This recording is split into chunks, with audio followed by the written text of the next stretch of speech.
Doug Pederson and Howie Roseman met with the media on Wednesday afternoon for their end of season press conference, and it was clearly one that was appearing a little bit sooner than expected after a heartbreaking loss to the Seattle Seahawks in the NFL playoff. A loss that shattered an underdog dream, but there was a lot to take away from this press conference, and maybe that loss caused the likes of Howie Roseman and Pederson to reevaluate the way they go about things this offseason. At least that's how it seems. So if you missed the press conference for whatever reason, don't worry, here's everything you need to know. First up, Howie Roseman was speaking about a new era, and it's easy to see why. Since 2016, Roseman has worked on keeping the same core of players throughout this team in order to build a 5-year Super Bowl window. We're talking Fletcher Cox, Lane Johnson, Brandon Brooks, Jason Kelsey, basically anyone in the trenches has been given a significant deal at some stage or another. But those plug-and-play free agents, which are signed to allow the youth to develop, haven't exactly gone to plan this year, and the team has increasingly gotten older, which led to plenty of criticism about the young general manager. Youth infusion has been something I've written about previously though, with the likes of Greg Ward, Boston Scott and Joshua Perkins all stepping up in clutch situations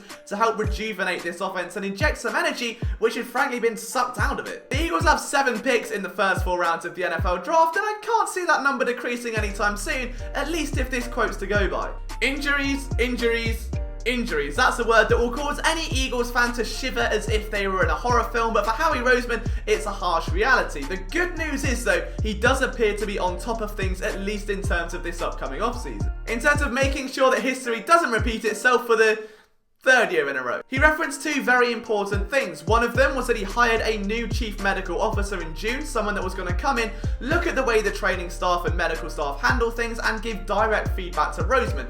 That feedback could have come a bit sooner, not gonna lie. I mean, a couple months earlier would have been perfect, but beggars can't be choosers. And the main one that stands out is that Roseman said that there is obviously a correlation between players who were injured before, who sign, and have a higher risk of getting injured again. When you look at names like Jordan Howard, who had suffered a shoulder injury prior to signing with the Eagles. Or you look at Sidney Jones, who of course was drafted on the back of a horrifying injury at his pro day. Eagles have taken some calculated risks, some have played out, some really haven't, and there are exceptions to every rule. Just look at Malik Jackson, who is nearly 30, and in his 8-year career had never really been deemed an injury-prone player, and then his season was cut short within 1 game with the Eagles. But if Howie Roseman is aware of this problem and is looking to improve it, we could see less risks on more injury-prone players, or that prototypical free agent of being 28 off a down year or maybe having injury concerns somewhat decreasing. We could see more safe bets being placed, so to speak. And then he spoke about Alshon Jeffery's future, because that needed talking about.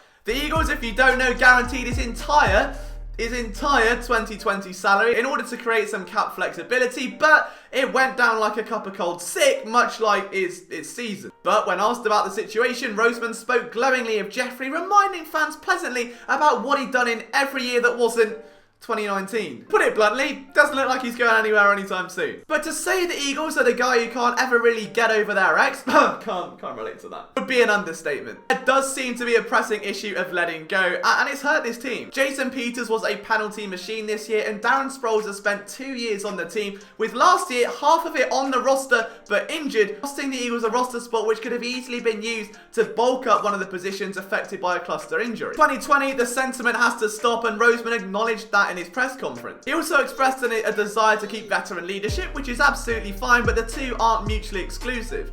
There's being attached to a player because he's good, and then there's being attached to a player because you can't let go, and they're 2 very different things. But what does that mean for Malcolm Jenkins? Unfortunately, the one man who probably deserves a contract ain't gonna get it. I hope I'm wrong with this. I really, really hope I'm wrong, considering that he went out and played every single defensive snap this year on 0 guaranteed money. 0. The response that Roseman gave was vague, to say the least, though, so I'm not holding my hopes high, especially after Jenkins already expressed that he's not coming back without a new deal. Fun. As for Doug Pederson, 2 people that will be back, much to the jubilation of everyone, Mike Groh and Carson Walsh, because that's good. Both of them have come under significant fire this season, but Pederson went to bat and defended his co-workers in today's presser. I think it's easier to make a case for Mike Groh coming back because, like it or not, the offense changed after a while. You could see the difference. I mean, when all those players went down and the practice squad rose up, we saw an offense that was willing to get Carson Wentz outside of the pocket, that was allowing to give Miles Sanders more time behind the line of scrimmage, and saw a rejuvenation, more screens, more checkdowns. It was beautiful. One of his sins and the ability opportunity to say the worst thing at the worst possible time, Mike Rowe deserves credit for that. As for Carson Walsh, I'll leave that to Pederson. As we all know, Jim Schwartz is interviewing with the Cleveland Browns for their head coaching vacancy, and Doug Pederson, when asked about it, didn't seem too confident he'd get his coordinator back. Do have Matt Burke on board as a special advisor, someone that has been a long-time disciple of Schwartz and was, of course, the Miami Dolphins defensive coordinator in 2017 for all the good that did. Finding a long-term replacement won't be easy, as much as people do like to harp on Schwartz and come down on him. He's a fairly good defensive coordinator, and this team has pretty much been built around his system. Finally, with Josh McCown likely ending his illustrious career at the age of 40, the Eagles are back to square one, and it's almost as if we've all forgotten Nate Sudfeld exists. He was the original heir to the backup throne. Now he's a pending free agent, and the Eagles have a very difficult decision to make with Kyle Arletta on their roster, and Pederson was again fairly vague in his answer. Now, he did allude to the fact that McCown was brought in during a time when injury had hit Nate Sudfeld, but why wasn't Sudfeld promoted to QB2 afterwards? I mean, he beat out Cody Kessler and then lost to a 40-year-old who'd retired. Doesn't look too good. Sudfeld isn't ready to step up as a QB2. Wentz doesn't need a veteran arm, but he needs a competent one. Is that Sudfeld? Is it not? That's for the offseason to find out. Do they have a wild card in Kyle Arletta? Maybe.